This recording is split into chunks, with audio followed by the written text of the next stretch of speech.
আসসালামু আলাইকুম রহমতুল্লাহ বরকাতুহু। তে বন্ধুগণ, আশা করি আল্লাহ পাকের রহমতে সকলেই সহি সালামত আছেন।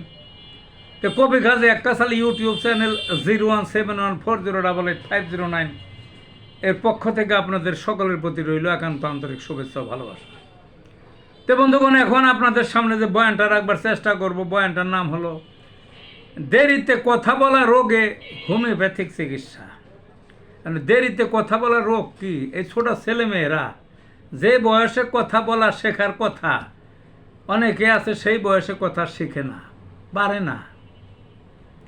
না বলতে, নানান সমস্যা দেখা দেয়। তখন এই অবস্থা যদি কোনো শিশুর হয়, তবে আমি একটা ওষুধের কথা বলে দিচ্ছি। এই ওষুধটা খাওয়াবেন বায়োকেমিকের। ওষুধটার নাম কি? নেট্রামিউর 6X। সকালে 3টা ট্যাবলেট, বিকালে 3টা ট্যাবলেট। কিছুদিন খাওয়াবেন, দেখবেন যে ঠিক হয়ে গেছে, কথা বলা পুরাপুরি ঠিক হয়ে গেছে। বুঝলেন না? কোনো জড়তা ফরতা টাইনা টাইনা কোয়া কিছুই থাকবে না, একেবারে স্বাভাবিক কথা বলতে পারবে। ভালো থাকুন বন্ধুগণ।